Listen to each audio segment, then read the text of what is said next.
Assalamualaikum warahmatullahi wabarakatuh.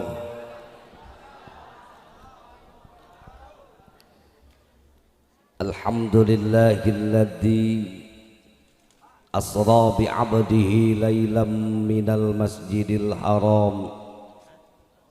Asyhadu an la ilaha illallahul malikul alam. Wa ashhadu anna Muhammadan abduhu wa rasuluhu misbahud dulab. Allahumma salli ala sayyidina Muhammadin wa ala alihi wa ashabihi ahli sidqi wal kiram, amma ba'du. Yang saya hormati Habib kita, mudah-mudahan Allah selalu menjaganya. Yang saya hormati para mubalik yang akan menyampaikan ceramah pada malam ini, mudah-mudahan Allah berkahkan ilmunya. Yang saya hormati segenap para alim, para ulama, para kiai, para ajengan, para pimpinan pondok pesantren yang ada di desa Pasir Batang, mudah-mudahan Allah selalu menjaga dohir dan batinnya. Dan seluruh para panitia penyelenggara acara ini, mudah-mudahan pengorbanan panitia diterima oleh Allah Subhanahu wa ta'ala.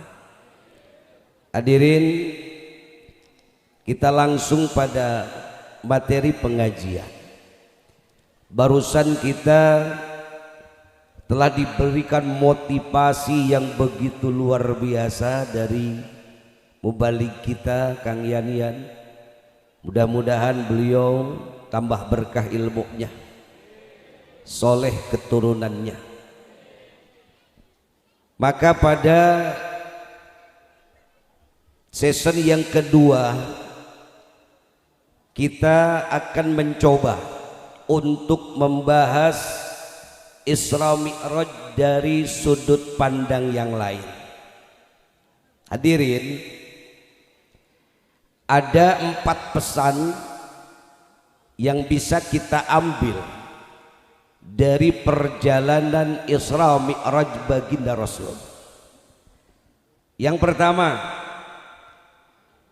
kita harus berilmu.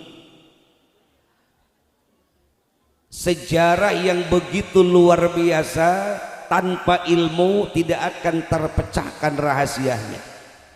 Maka semangat saja tidak cukup, tetapi harus dibarengi dengan ilmu pengetahuan yang tinggi.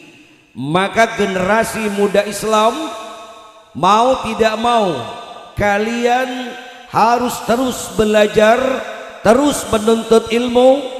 Jangan kalah oleh mereka pemuda-pemuda di luar Islam. Pelajari ilmu sampai kalian mendapatkan ilmu yang tinggi untuk memajukan Islam, bahkan bukan hanya di Indonesia, melainkan Islam harus jadi penguasa di seluruh dunia. Hadirin, 85% menurut catatan sensus itu jumlah umat Islam di Indonesia 85%. Ini jumlah yang sangat fantastis, yang sangat besar. Tetapi kenapa yang 85% selalu kalah dalam setiap event apapun di Indonesia? Kalah di bidang ekonomi, kalah di bidang politik.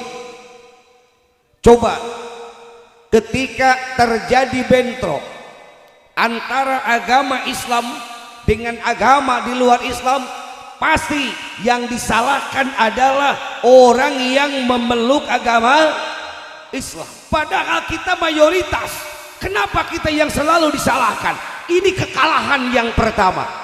Ketika bentrok antara Muslim dengan Kristiani, pasti yang dituduh teroris adalah Muslim, yang dituduh radikal adalah Muslim, yang dituduh intoleran adalah Muslim. Kenapa Kristiani yang kecil bisa menang sementara kita yang 85% kok kalah? Pertanda kita belum menguasai ilmu sepenuhnya. Makanya dari Isra Mi'raj kalian harus berilmu tinggi.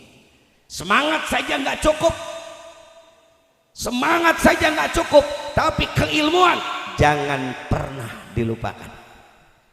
Begitupun dengan kita punya calon pemimpin di Indonesia. Kalian bisa membedakan kan di antara 3 kandidat? Betul? Siapa di antara 3 kandidat yang paling tinggi ilmunya? Nah itu yang harus kita jadikan. Kita usung harus jadi pemimpin negeri ini. Mereka calon yang memiliki ilmu yang tinggi. Gak bisa menyelesaikan Indonesia hanya dengan semangat mencalonkan diri tanpa bekal ilmu. Gak bisa menyelesaikan kemelut Indonesia hanya karena modal keturunan anak babe. Gak bisa menyelesaikan permasalahan di Indonesia kalau hanya dengan modal banyak teman, melainkan ilmu yang tinggi. Itu yang diharapkan untuk calon pemimpin negeri ini. Betul? Yang bisa bergaul dengan dunia luar, insya Allah. Saya nggak akan kampanye, tapi Anda pilih sendiri di antara ketiga calon mana yang ilmunya paling tinggi. Dan ini yang harus dipilih, yang harus kita usung, kita jadikan pemimpin di negeri ini. Satu, yang berilmu tinggi. Yang kedua, Rasulullah dalam perjalanan Isra Mi'raj dibelah dadanya. Betul? Untuk apa Rasul dibelah dadanya? Dibersihkan hatinya. Kan Rasul udah bersih, betul. Ini adalah ibroh, ini adalah contoh, dan ini pendidikan bagi kita. Apa? Harus bersih hati. Untuk menjadi seseorang yang baik, tidak cukup hanya berilmu, melainkan harus berhati bersih. Rasul saja mau Isra Mi'raj dibersihkan dulu. Masa kita datang ke tempat peringatan Isra Mi'raj membawa hati yang tidak bersih? Saya yakin yang hadir di sini hatinya pada bersih semua. Amin. Nggak ada dendam di antara kita, nggak ada saling mengejek di antara kita, nggak ada saling hina di antara kita. Insya kita semua sama memimpikan pemimpin yang bisa memimpin negeri ini dengan akhlak yang sufi, dengan akhlak yang baik. Ini Isra Mi'raj saudara, tetapi dari sudut pandang yang lain. Kenapa Rasul dibersihkan hati? Karena Masya Allah terlalu banyak di antara kita yang masih kotor hatinya, sehingga yang terjadi, maaf, jangankan manusia, Quran pun terkadang dicemoohkan. Tolong pada adik-adik, para santri, bukan nggak boleh kita kagum dengan kemerduan suara qori, tapi ketika kita mendengar kalamullah yang dikumandangkan dengan suara yang merdu, kemudian kita mengeluarkan kata-kata, baik itu kata-kata thayyib, kata-kata apapun, jangan sampai istihza, jangan sampai keluar dari hati yang menghinakan Al-Quran. Na'udzubillah min. Itu kekaguman kita kepada qori, jangan sampai kita menghinakan Al-Quran. Pemimpin di negeri ini yang kita dambakan adalah pemimpin yang berakhlak sufi saudara, yang lepas dari sifat dendam, yang lepas dari sifat sombong, yang lepas dari sifat-sifat ujub. Kalau tidak ada saya, negeri ini nggak akan merdeka. Ini orang ujub, sehingga merasa bahwa kamilah anak-anak yang berhak untuk negeri ini, sehingga mereka merasa Indonesia adalah miliknya. Sadar atau tidak, sekarang ada keluarga seperti itu yang merasa Indonesia ada miliknya, sehingga dia turun, anaknya harus naik. anaknya turun, cucunya harus naik. Mereka merasa Indonesia adalah hasil perjuangan nenek moyangnya. Sadar, dia adalah orang yang ujub. Mereka yang sombong tidak tahu bahwa Indonesia hasil perjuangan para santri. Betul? Ayo buka, santri di Indonesia harus bersatu. Tidak boleh membeda-bedakan pondok pesantren. Kalian semua adalah pewaris negeri ini. Buka sejarah, Indonesia belum ada saat itu. Di saat para kiai Timur Tengah datang ke Indonesia membangun pesantren, di negara ini belum ada yang namanya Indonesia. Baru ada kerajaan-kerajaan Singosari, Majapahit, Demak, dan kerajaan-kerajaan yang lain. Belum ada yang namanya Indonesia. Para kiai membina para santri, membina para ulama, sehingga mewujudkan generasi yang islami. Di saat Indonesia disusun, maka yang menyusun Indonesia adalah para kiai, binaan daripada para wali yang datang ke Indonesia. Walaupun akhirnya kita saat ini, saudara, kita seperti anak tiri. Pemerintah kita memperlakukan kita seolah-olah anak tiri, saudara. Betul? Sok budak santri mah geura tingali dibere pondok, tara dibere duit gede, kajian ngajukeun proposal paling turun 5 juta, 25 juta, kitu nage sabara tahun. Tapi sekolah-sekolah satu periode dikasih bangunan, padahal yang berjuang merebut kemerdekaan adalah orang-orang pesantren, anak-anak santri. Yang berjuang merebut kemerdekaan dulu adalah saudara-saudara kita, nenek moyang kita. Loba nu teu tulus jadi kiai, loba nu teu tulus jadi ustad, gara-gara maot di pangperangan. Nembe nalar alfiah kabujeng maot, nembe nalar kudu juman kabujeng maot. Mereka nggak jadi ulama, nggak jadi kiai karena menebus kemerdekaan dengan nyawanya. Kita membutuhkan pemimpin yang berakhlak sufi. Di antara ketiga calon presiden, coba Anda nilai sendiri, siapa yang paling ramah, siapa yang paling santun, siapa yang paling sopan, siapa yang paling bijaksana, siapa yang gak cepat marah. Itulah yang harus kita sukseskan, itu yang harus kita dukung. Andai ada kekhianatan, pengkhianatan, andai ada ketidakjujuran, wajib para santri untuk mengawal dari mulai tingkat desa, tingkat kecamatan, bila perlu sampai ke tingkat pusat. Yang penting yang jujur harus memimpin negeri ini. Betul? Lebih baik kita mati membela orang jujur daripada kita hidup membela kebohongan. Anda memilih pemimpin yang bohong, maka Anda akan kena getahnya ketika diperiksa oleh malaikat di akhirat nanti.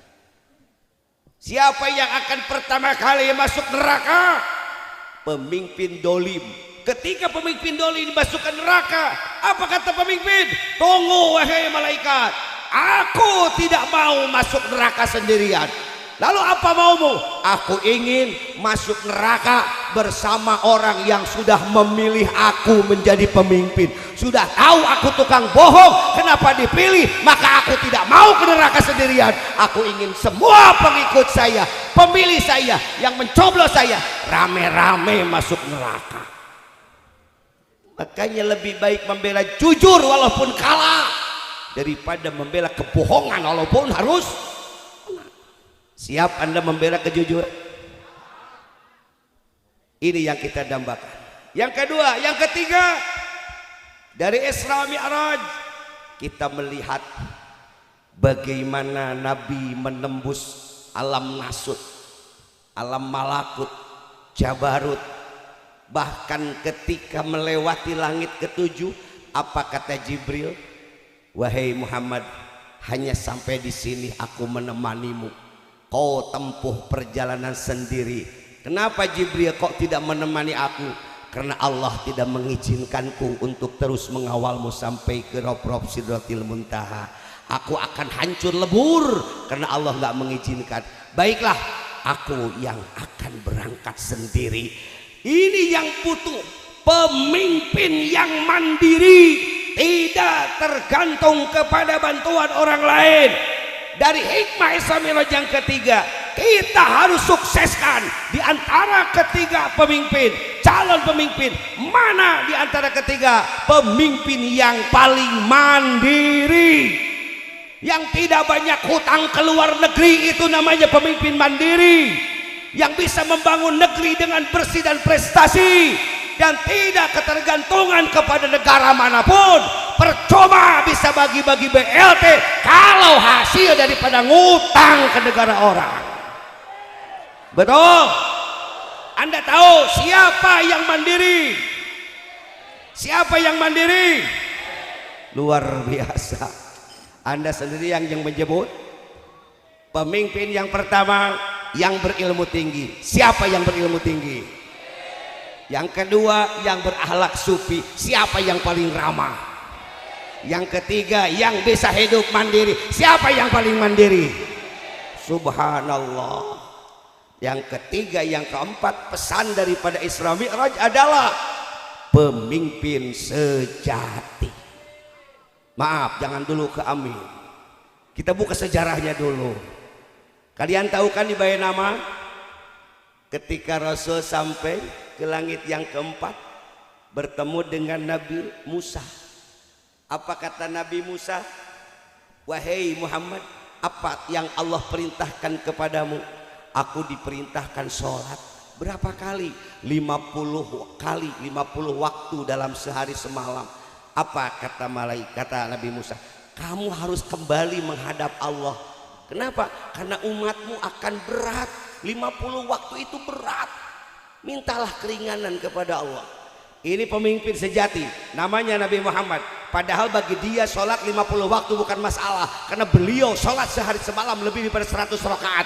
Jadi bagi beliau seorang nabi tidak ada apa-apa kalau harus sholat selama 50 waktu. Tapi seorang pemimpin akan bertanya kepada umatnya, kira-kira umatku mampu gak ya sholat 50 waktu? Saya yakin umatku, saya khawatir kalau umatku merasa susah, merasa capek. Pemimpin yang sejati nggak mau meribetkan jamaahnya, nggak mau meribetkan rakyatnya, nggak mau senang sendiri. Biar masyarakatnya apapun sengsara, yang penting saya kaya sendiri. Ini bukan pemimpin sejati. Rasul pun menghadap kepada Allah. Ya Allah, tolong kurangi ya Allah. Ya, saya kurangi 5, jadi 45. Turun lagi ke langit 4, bertemu Nabi Musa. Berapa ya Muhammad? Tinggal 45. Wah, umatmu nggak bakalan kuat. Mungkin bagi kamu nggak apa-apa, tapi umatmu kasihan. Nanti akan banyak orang masuk neraka gara-gara tinggal sholat. Berat 45 waktu itu. Rasul walaupun takut sama Allah, Rasul malu sama Allah, tetapi demi umat Rasul rela. Sampai akhirnya jadi tinggal 5 waktu sampai sekarang. Ini yang dirindukan. Mudah-mudahan kepala desa Pasir Batang termasuk tipe pemimpin sejati. Jadi kalau ada perintah dari atasan naikkan pajak, pikir dulu Pak Kowu, bagi saya bayar pajak segitu bisa, tapi bagi umat saya, warga saya mungkin keberatan. Walaupun Pak Kowu takut sama camat, tapi Pak Kowu berani datang ke camat minta keringanan dari camat. Kata Pak Kowu, saya nggak takut camat karena saya dipilih oleh rakyat, bukan dipilih oleh camat. Maka saya lebih baik dibenci oleh camat daripada dibenci oleh rakyat. Luar biasa yang kita dambakan hadirin di Indonesia. Pemimpin yang kita dambakan, 1 yang berilmu tinggi, 2 yang berakhlak sufi, 3 yang berhidup mandiri, 5 yang pemimpin sejati. Alhamdulillah Habib sudah datang. Pada tim sholawat silakan disambut dengan sholawat. Bagi saya cukup sekian. Assalamualaikum.